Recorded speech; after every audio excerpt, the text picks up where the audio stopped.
ललितपुर नाम का एक बहुत ही सुंदर व हरा भरा गांव हुआ करता था। उस गांव में दो भाई रहा करते थे, मगनेश और जगनेश।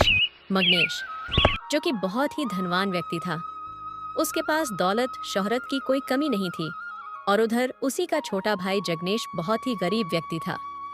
जगनेश दिन भर अपने छोटे से खेत में मजदूरी करके अपने परिवार का गुजारा किया करता था। दोनों के माता पिता का एक कार हादसे में देहांत हो गया था।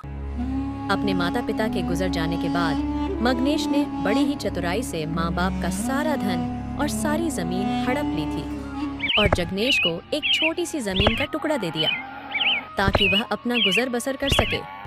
लेकिन फिर भी मगन इतनी सारी धन संपत्ति पाकर भी अपनी बुरी नजर अपने छोटे भाई जगनेश की जमीन पर रखता था। वह किसी भी तरह उसकी जमीन को हड़पने की फिराक में था, क्योंकि जगनेश की जमीन बहुत ही ज्यादा उपजाऊ थी। जगनेश उसी जमीन के देन से ही अपने बेटे रोहित को शहर में पढ़ा रहा था। ऐसे ही एक दिन मगनेश जगनेश के पास आता है। जगनेश अपने खेत में खुदाई कर रहा होता है। अरे जगनेश, कैसे हो भाई? मैंने सुना है कि तुम अपने बेटे को शहर के स्कूल में पढ़ा रहे हो और इतनी सी जमीन में खेती कर रहे हो। अरे इतनी सी कम जमीन में खेती करके तुम अपने बेटे को कैसे पढ़ा पाओगे? पढ़ाई के लिए इतने सारे पैसे कहाँ से लाओगे? हाँ, वो तो है मगनेश भैया, पर मैं कोई ना कोई इंतजाम कर ही लूंगा। अगर फिर भी कोई इंतजाम ना हो पाया तो मैं बैंक से लोन ले लूंगा, लेकिन अपने बेटे को पढ़ा लिखा कर बहुत बड़ा आदमी बनाऊंगा ताकि उसको मेरी तरह खेतों में पत्थरों की ठोकरें खानी ना पड़े। अरे मेरे छोटे भाई जगनेश, तू कैसी बात कर रहा है? तू मेरे होते हुए कहीं और जाकर पैसे क्यों मांगेगा और क्यों लोन लेगा? मेरे होते हुए मैं ऐसा कभी नहीं होने दूंगा छोटे भैया, मैं तो आपकी बात समझ ही नहीं पा रहा हूँ। आप क्या कहना चाहते हो? मैं तो तुम्हें बस इतना कहना चाहता हूँ कि तुम्हें तुम्हारे बेटे की पढ़ाई के लिए तुम्हें जो भी पैसे चाहिए वह पैसे तुम मेरे होते हुए किसी और से क्यों मांगोगे? आखिर मैं तुम्हारा बड़ा भाई हूँ, मैं तुम्हें पैसे दे दूंगा। अरे भैया, मैंने आज तक आपसे जमींदार या किसी से भी किसी भी तरह का उधार नहीं मांगा है, तो अब कैसे ले सकता हूँ? अरे नहीं नहीं, कोई बात नहीं, तुम मेरे सगे भाई हो। तुम मुझसे पैसे ले लेना और बदले में अपने खेत को मेरे पास गिरवी रख देना, बस जैसे कि बाकी गांव वाले रखते आते हैं। अरे नहीं नहीं भैया, मैं आपके पास मेरा खेत गिरवी नहीं रख सकता। इसी खेत की बदौलत ही तो मैं मेरे बेटे रोहित को शहर में पढ़ा रहा हूँ और मेरा घर का गुजारा मात्र यही एक खेत है। मगनेश भैया, मुझे माफ करना, मैं आपको यह खेत नहीं दे सकता और मुझे पूरा विश्वास से मैं इसी खेत में मेहनत करके एक दिन मेरे बेटे को पढ़ा लिखा कर एक बहुत बड़ा आदमी बना दूंगा। मुझे माफ कर देना भैया, मैं आपके पास अपना खेत गिरवी भी नहीं रख सकता। यह सुनते ही मगनेश वहां से बहुत गुस्से में अपने घर चला जाता है। वह कुछ भी नहीं कर सका और जगनेश भी अपने काम में लग जाता है। ऐसे ही कुछ दिन बीत जाते हैं। मगनेश, तुझे कैसे ना कैसे करके उस जगनेश से वह जमीन तो छीननी ही। मगनेश इतना कहकर सोच में पड़ जाता है कि जगनेश की जमीन को कैसे हड़पा जाए। तभी उसके दिमाग में एक तरकीब सूझती है और वह जगनेश के घर चला जाता है। अरे जगनेश भाई, मुझे तुम्हारी ईमानदारी और मेहनत देखकर बहुत अच्छा लगा। मैं तुम्हारा बड़ा भाई होने के नाते तुम्हारी छोटी सी मदद करना चाहता हूँ और तुम भी मेरी मदद लेने से इनकार नहीं कर पाओगे, और तुम मुझे अपना बड़ा भाई मानते हो तो मेरी मदद जरूर लोगे। ठीक है भैया, बताइए। भाई, तुम चाहो तो मुझसे ना तो धन लो और ना ही तुम्हारी जमीन मेरे पास गिरवी रखो। तुम एक काम करो, जो गांव के दक्षिण तरफ मेरी जमीन है ना, वह तुम्हारी जमीन से 3 गुना बड़ी है। तो तुम एक काम करो, कुछ दिन उस जमीन पर खेती कर लो और उससे मिले पैसों से तुम अपने बेटे की पढ़ाई पूरी कर पाओगे, और बदले में जब तक मेरी जमीन तुम्हारे पास रहेगी तब तक तुम्हारी जमीन मेरे पास रह जाएगी। अच्छा ठीक है भैया, मुझे आपकी बात मंजूर है। मगनेश बड़ी ही चतुराई से अपने छोटे भाई जगनेश से जमीनी कागजात पर अंगूठा लगवा लेता है, क्योंकि जगनेश को पढ़ना लिखना नहीं आता था। इसीलिए वह उस बात से अनजान था कि उन कागजात पर क्या लिखा है।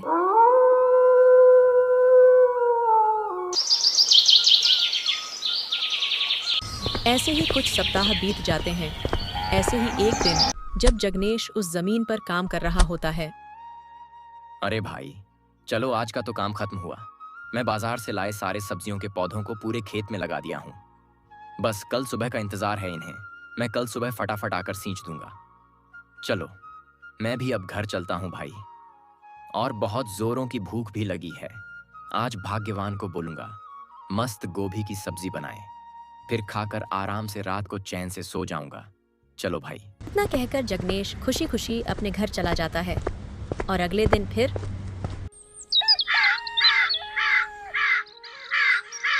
सुबह सुबह जगनेश अपने खेत में वापस आकर देखता है तो वह देखकर हैरान रह जाता है। उसके सारे पौधे मर चुके थे। उसे पता चलता है कि उसके भैया ने उसे ठग लिया है। यह तो एक बंजर जमीन है। हे भगवान, ये क्या हो गया? मेरा तो पूरा खेत बर्बाद हो गया। हाय रे, अब मैं इस महीने का अपने घर का गुजारा कैसे करूंगा? मगनेश भैया ने मुझसे झूठ बोला। यह तो एक बंजर जमीन है। चलो चलो, अभी भैया के पास जाता हूँ और बोलूंगा मेरा खेत मुझे वापस लौटा दीजिए। जगनेश मन ही मन बहुत दुखी हो जाता है और दुखी मन को लेकर वह अपने भैया मगनेश के घर चला जाता है। अरे भैया, आपकी जमीन मेरे किसी काम की नहीं है, क्योंकि वह जमीन एक बंजर जमीन है। आप मुझे मेरी जमीन वापस लौटा दीजिए। क्या रे जगनेश, पहले तू यह बता, तू किससे पूछ के मेरे घर में आया? और तू यह मत भूल, तूने इन पेपर पर अंगूठा लगाया था और इन दस्तावेज पर साफ साफ लिखा था कि तुम्हारी जमीन अब मेरी है, और वह भी तुम्हारी सहमति से। हमने अपनी जमीन का अदला बदला कर लिया है। तुम यहाँ से चले जाओ और जाकर अपनी उस बंजर जमीन पर खेती करो और चल निकल मेरे घर से। और दोबारा यहाँ आया तो तुझे जेल में बंद करा दूंगा। सारे कागजात पर जगनेश का अंगूठा लगाने के कारण जगनेश कुछ नहीं कर पाया और चुपचाप दुखी मन से वहां से अपने घर चला गया। ऐसे ही कई दिन बीत जाते हैं और एक दिन नीरज शहर से गांव अपने पिताजी के पास पढ़ाई की फीस के लिए फोन करता है। पिताजी, स्कूल की फीस 2 महीने हो गए हैं, कृपया मेरी फीस भिजवा दीजिएगा।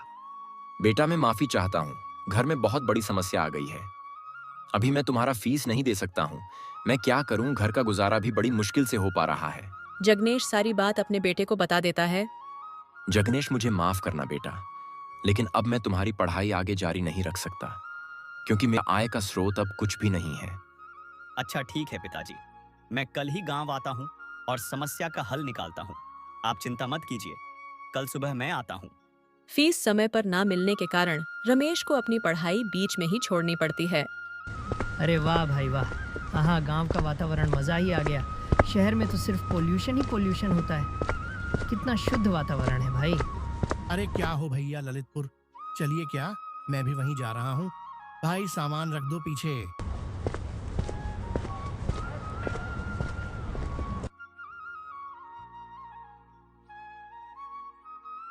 घर पहुंचने के बाद जगनेश नीरज को सारी सच्चाई बता देता है कि किस तरह मगनेश ने उसकी जमीन हड़प ली। पिताजी, मेरे पास एक तरकीब है, मैं जैसा बोलता हूँ आप वैसा करिए। रमेश सारी तरकीब अपने पिताजी को बताता है। फिर दोनों रात होने तक का इंतजार करते हैं। रात के 12 बज चुके थे।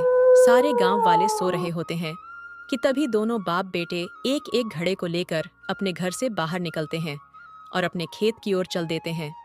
खेत जाकर दोनों बाप बेटे घड़ों को अलग अलग जगह जमीन खोदकर दफना देते हैं। अगले दिन पूरे गांव में चर्चा हो जाता है कि खेती की खुदाई के दौरान जगनेश के खेत से 2 सोने चांदी से भरे घड़े निकले हैं।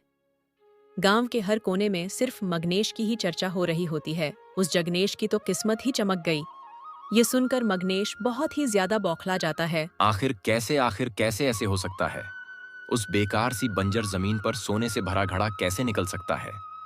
वो भी दो मतलब मगनेश उस जमीन पर और भी खजाने हो सकते हैं। इससे पहले कि वह जगनेश सारे घड़े खोद कर जमीन से निकाल ले, मुझे उससे अपनी जमीन वापस लेनी पड़ेगी। मगनेश तुरंत बौखलाते हुए जगनेश के घर चला जाता है। अरे जगनेश भाई, मुझे मेरी जमीन वापस चाहिए। तुम मुझे मेरी जमीन वापस कर दो और तुम तुम्हारी जमीन वापस ले लो। पर भैया, हमने तो वह जमीन आपस में अदली बदली कर ली थी ना, और अब आपकी जमीन मेरी है और मेरी जमीन आपकी, और आप ही ने तो मुझसे कागजात पर अंगूठा लगवाया था, और अब भला आप मुझसे वह जमीन क्यों मांग रहे हो? अरे मेरे प्यारे छोटे भाई, मैं तो उस दिन तुमसे मजाक कर रहा था ताकि तुम उस जमीन पर मेहनत करो और फसल लगाकर अपने बेटे को आगे तक पढ़ा सको।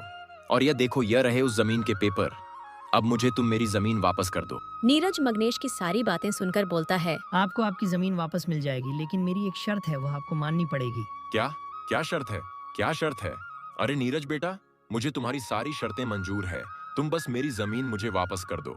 आपको हमारी ज़मीन वापस करनी होगी, और साथ ही साथ ज़मीन लेने के लिए आपको हमें 15 लाख रुपए भी देने होंगे, तभी हम आपको वह ज़मीन वापस करेंगे, और यह सब काम कागजात पर लिखित होगा। यह सुनकर मग्नेश मन ही मन सोचता है।